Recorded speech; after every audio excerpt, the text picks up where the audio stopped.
and welcome to Let's Just Do This. I'm here next to my co-host, Todd Miller. How are you? I'm doing well today. How are you? Excellent as always. Awesome. So we are always excited to bring options to our listeners and viewers here at Let's Just Do This. And today we are going to do that and perhaps challenge your belief systems and empower you to think outside the box and look at other options that you can add to your holistic health toolbox. It's my great pleasure to welcome Cindy Simmons to the show. Welcome. Thank you. Now, I really want to give a bit of a bio of you, Cindy, because you've done a lot in your life, and it's important that everybody understands the wealth of knowledge that you're bringing to the table. So Cindy is a caring, certified thermographic technician. She's a certified health coach and recently a certified passion test facilitator. She's also involved with the Healthy Breast program as an educator and formerly pharmaceutical clinical research consultant. Cindy has a diploma in homeopathic medicine and holistic sciences. She uses natural remedies and methods to treat the whole person. It's her desire to educate people about integrative and preventative medicine, which is why we're so excited to have you here on the show, because I too share a passion for integrative health. Welcome. Thank you so much. So let's dive right in, because when we talk about thermography, for a lot of people, they won't even know what that is. So can you start off our conversation with talking about thermography, what it is, and potentially how it can help benefit us? So thermography, and I guess today we're mostly speaking breast thermography, is a test that uses an infrared camera. And that actually came all the way back from the wartime where they had infrared. You know, you still see it on TV, the guns with the red, and they can see the heat through the body. Right. Yeah. So thermography looks not inside the body, it looks for the heat coming off the body. So for anything, breast or any other physical issues to do with inflammation and heat in the body, close enough to the surface of the skin. It's used probably mostly for breast thermography. Right. Although we also do other body parts. And it is preventative in nature because inflammation happens early on in the process. So instead of waiting till we, at a certain point in disease, we're looking at inflammation, how the blood vessels are doing, is the heat the same on both sides is what we're looking for. So kind of in layman terms like hot spots, right, and how the blood vessels react. And it might even show you hormonal imbalances early on. Right. Which is important. It is important. Mm-hmm. Now, you are all about linking arms and empowering people to be preventative. And we're not saying here on this podcast that, you know, you don't do mammography. But this is an option to look at to help empower and figure out what is going on in terms of inflammation in your body. Yeah, actually, you know, there is such a stigma out there with, is it mammography, over thermography, or one or the other? If you come in, like in thermography, in your report, there's a risk rating. And if you're high risk in thermography, the report will say, you know, it's time for, you know, maybe an ultrasound or a mammogram at this point, because you're now high risk, right? So it's not one or the other. And it's actually apples and oranges, where a mammogram is an X-ray that looks for lumps. Right. And that can take up to, 6-8 years to show up big enough, where thermography looks at inflammation early on in the process. So it really is not the same. So it really should be part of your breast health approach. Right. And that's what I love about this conversation is providing options for people and to always look at how we can, you know, be preventative and proactive in our health. So when we talk about hormones and breast health, I know that that's something that you're passionate about. Can you speak to the correlation and the effect there? Well, that all came from, like, you know, the statistics say that 85% of breast cancer is due to estrogen dominance, so an issue with progesterone, estrogen in the body.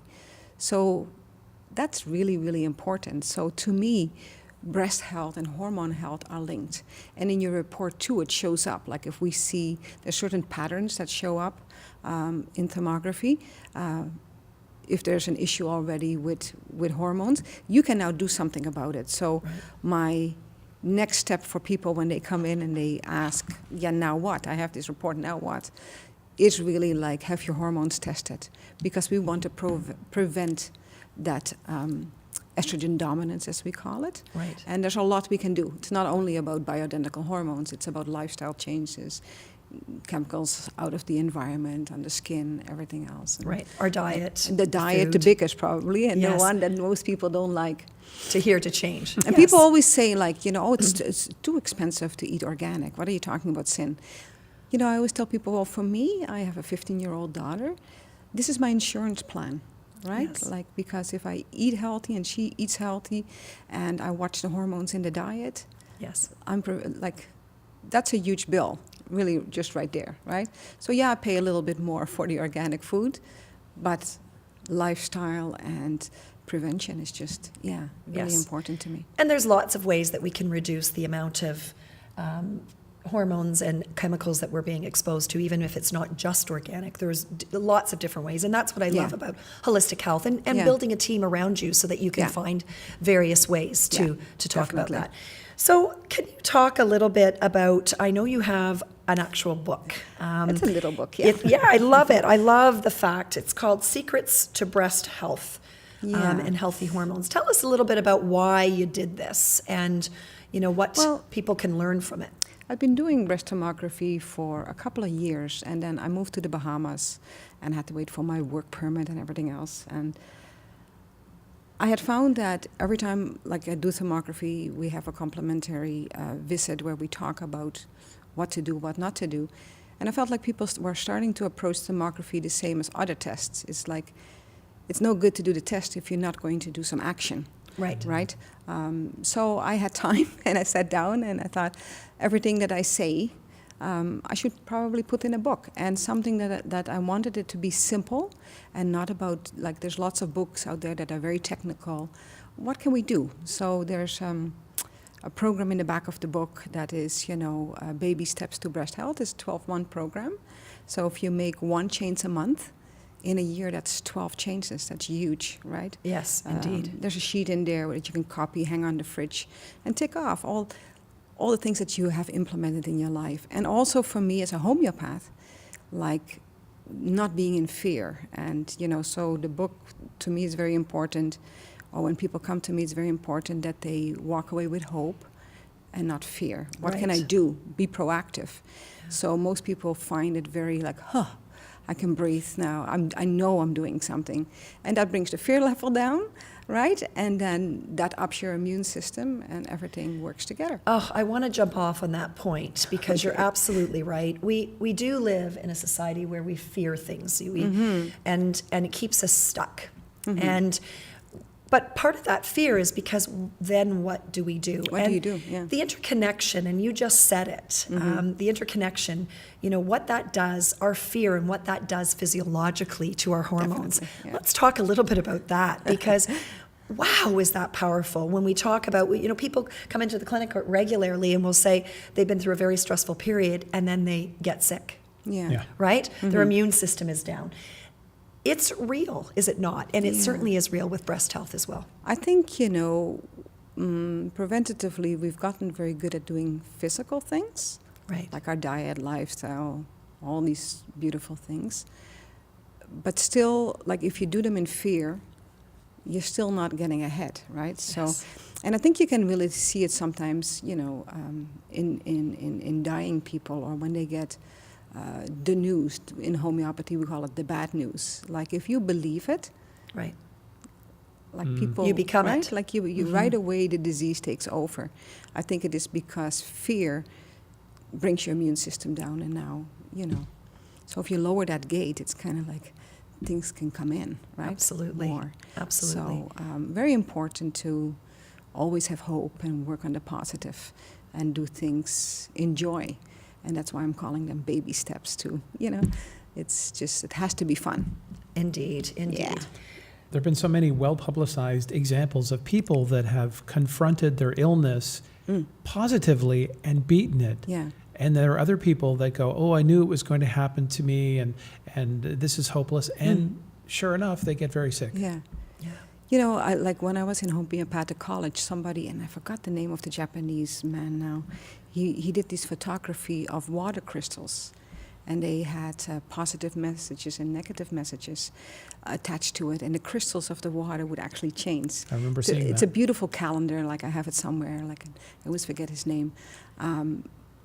But that's really amazing because we are, 70-80% water? Yes. So think about that, like that if negative, even just your thoughts, you don't have to speak them.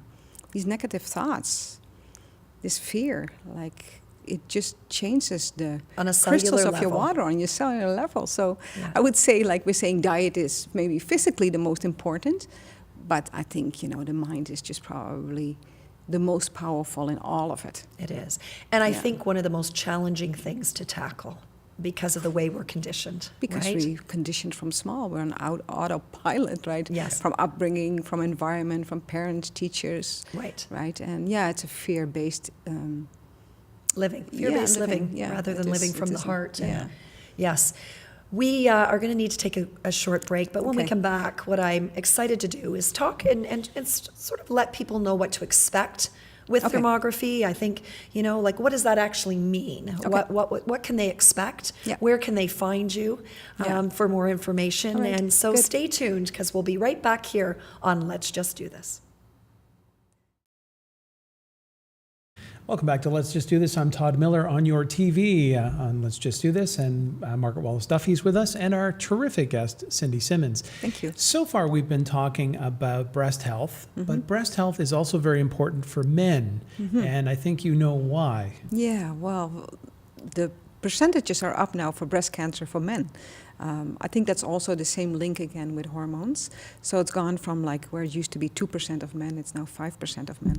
And sometimes when I do shows, like it's kind of funny because you have the pictures of the breast and the men sort of walk, like they start taking this, like sort of like far, oh no, I don't want to be looking at this. Keep the children away from there, right? Like, and I call them in sometimes, like, no, men get breast cancer too. Of course, thermography is also used not only for breasts, but we can look at cranial, dental, thyroid is important. Any disease close enough to the surface of the skin. So arthritis, fibromyalgia, injuries. So in injuries, I think chiropractors use it for spinal. You can see pain syndrome, so you can measure treatment before and after, like having images before and having images after to see if what you're doing is actually... I love that. Yeah. Whether it's having an impact. I love because we are visual people. And Yeah. often what's going on inside our body, especially because so many of us are not connected to our Yeah. bodies, that we need sometimes to be able to see the evidence in front of The us. pictures are great, right? Aren't We they? all think in pictures, and so seeing a picture, it's like having a picture of your inflammation. Right. So does it diagnose? No. Now you might have to take it to your dentist Right. or your doctor or your chiropractor and say, look, I wasn't silly. I had a lady with a blood clotting disease, and that was really interesting to me because we did a full body and we could actually see where the obstructions were in her legs. And yeah, that was really cool. It is. And I think it really is motivating when you implement, when we talk about prevention and integration. So when you start to empower yourself to invest in your health, and then you take a picture and you start to do things differently, Yeah. and then you have a yardstick to measure it against down Yeah. the road to say, oh, okay, Yeah. I'm seeing some progress. That's so motivating, Yeah. isn't it? And that's what we do with the breast thermography too. Like you now have a baseline, come back next year. If you were medium risk, and you've done something, you've gone somewhere and done your saliva hormone testing, and you made changes in your life, and you can see yourself improve. It's really nice. It is, and it's Yeah. very rewarding to know that we're actually, because it takes down our fear when we feel like we have Definitely. some control Yeah. and we're doing something to make a Yeah. difference in our well-being Yeah. before we Yeah. actually see the results. There's a lot going on inside that we don't pay I attention think it to. crystallizes, like you said, it's another tool that can be used to diagnose certain things, and it gives some shape to what are we actually dealing with here, rather than this nebulous pain that's in my leg. Oh, now we have an idea of what it is, and where can we go from here? Right. And I do want to say, as I always do, Todd, because I'm very much, I'm not about us versus them. I am about integrative health, which means we work hand in hand with doctors and other healthcare professionals. I hesitate to say we diagnose something with thermography. Yeah, I was going to say that. Right. Yeah. But we do, it's another option for people to look at their health in a different light, in a different view, and then to bring in the team that you need to help make changes that are going to make a difference. It's not in a your health. diagnostic tool, it's an assessment. Right. Right? Right. That gives you an idea of your risk factors. Right. And then you can start doing something and then come back and compare and say, oh, what I'm doing is actually working. Or, I've been doing a year of this. Right. And, no changes or worse. Well, now you might have to change Right. the The direction course of that action that you're taking. Yeah, So when somebody comes to see you at your clinic, what can they expect? I think there's To always be the fear of the very illness. cold. unknown. To be cold. Yes. freeze to death, right? Because the room that we do thermography in has to be between 18 and 22 degrees because we are taking images of heat. So if you're too hot, you'll be one big hot spot, Right. And we don't want that. So part of the procedure is that we're cooling down in the room first, Right. while we do paperwork and talk and get you calmed down. And then a series of images is taken. We stop, and then this is the nasty part about thermography. We put your hands in cold water, in 10 degrees cold water, and that's to get the body in the fight or flight reaction. So the blood vessels should be contracting. Right. So in disease, sometimes if you have something growing, those are new blood vessels, and they only dilate. So we want to see what the blood vessels are doing. We wait a couple of minutes, and then we do the test again. So the report has the before and the after. And then you want to run after 30 minutes because you're so cold. Yeah. Getting uncomfortable to stay healthy is not a bad thing necessarily. No, it isn't. So, and how much time does it take? It really only 30 to 40 minutes. I usually email the intake form out because it's quite lengthy, and then people can do it at home, bring it with them. But it's about 30, 40 minutes. Right. Yeah, and then it's followed about a week or 2 weeks later with the report. And again, we sit down, we go over the report because, again, it's technical.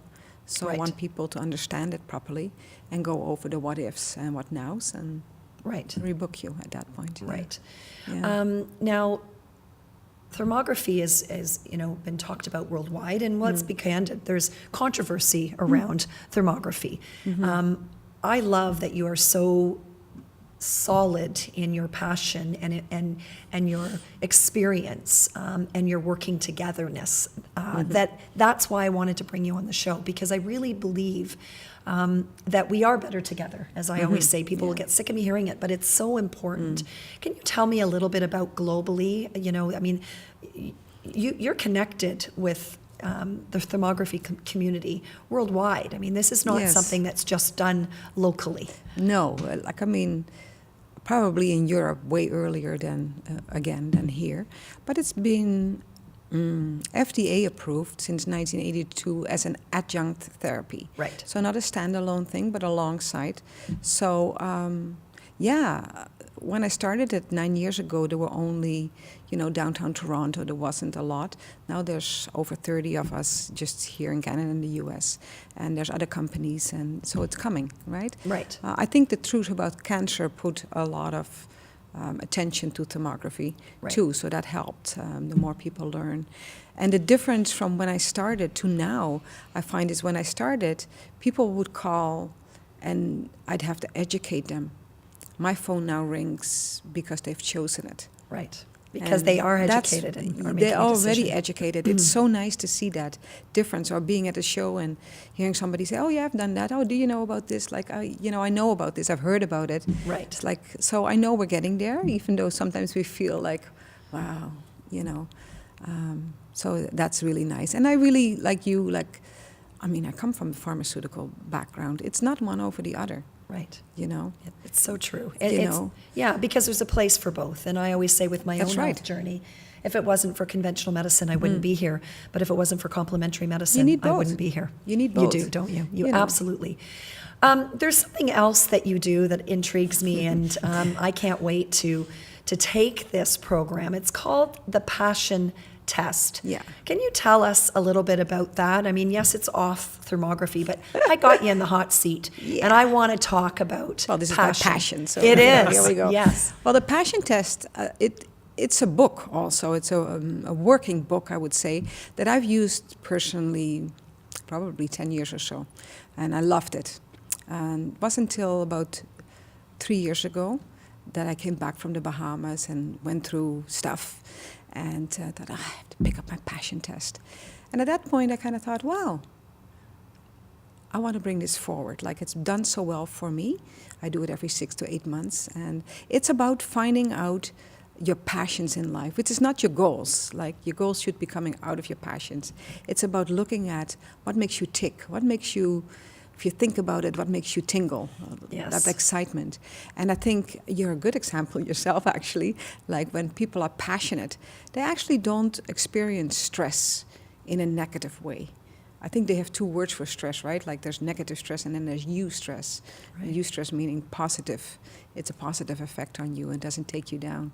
So it makes such a difference to work in your passion. And it doesn't matter if you work or if that's your home life or whatever you're doing. To figure out what is it that you're passionate about, and then start making your decisions based on your passions. So when an opportunity comes, we call everything opportunity. Is it going in the direction of my passion? Is it aligned with or your is passion? it taking me away from Right. my passion? So I use that a lot myself now. Oh, this thing came up, or a job opportunity, or whatever. Is this bringing me closer, or is it taking me away? Right? You know, we had Jerry Vista, the Y guy, on our podcast, and he's on a mission to ignite 1 million Ys, a big mission, Wow. and he's well on his way. And one of the things he talks about is having Y time with people to ignite and to uncover what is their why. Mm-hmm. But in order to do that, like he said, you have to listen to what your joy is. Yeah. And I got to tell you, as a clinician myself, and when I ask people what fires you up, Yeah. either I'll get a blank look, Yes. right? That's or right. a look of absolute fear, and immediately they go into talking about people or things. Well, my kids or no, I'm asking you just simply what fires you up inside in that quiet spot. Yeah. What sparks joy in you? We bury so much of it with the Yeah. shiny things, as you said, Yeah. that don't necessarily fill us. What I love about this passion test and what I love about our show is that we bring different people to this table, but they're all interconnected. So taking the passion test can actually sometimes help that scared or numb person Yeah. uncover the passion and joy that they forgot they even had. I've done it with even like younger people coming out of college, university. Now we have done all this studying. Now what? Yes. And sit down, like I've done the passion test with them to figure out what's their passion. And now moving, like combining what you have with your passion. Exactly. And it makes such a big difference. Or coming out divorce, or Yes. a new job, all those kind of, like when there's Changes big in changes life. in life, Yep. you know, if you learn to choose in favor of your passions, instead of out of fear, because a lot of things, well, I'll do this job because it makes money and I'm there and I've been there. But, you know, when you work not in passion, again, we're going back to the emotions, like it's also easier to get sick, Yes, right? indeed. How often Indeed. don't you hear that? Like when I left a job, my headache stopped. Yes, Like, yes, you know, literally. like, you know, that kind of thing. Oh, So- Cindy, thank you so much you're very for your welcome. passion and your knowledge and for coming on Let's welcome. Just Do This. I know that our listeners and viewers will benefit from what you've shared today. And I Thank hope you you'll so come much. back again. Yeah, I will. Thank you so As much. always here on Let's Just Do This, we want to hear from you. Make sure you reach out to us on all our social media platforms and check us out also on iTunes. You know, Todd and I really want to hear from you. What do you want to have discussed at this change-making table? So on next time, on behalf of Todd Miller and I and the entire team here at Your TV and Let's Just Do This, be well.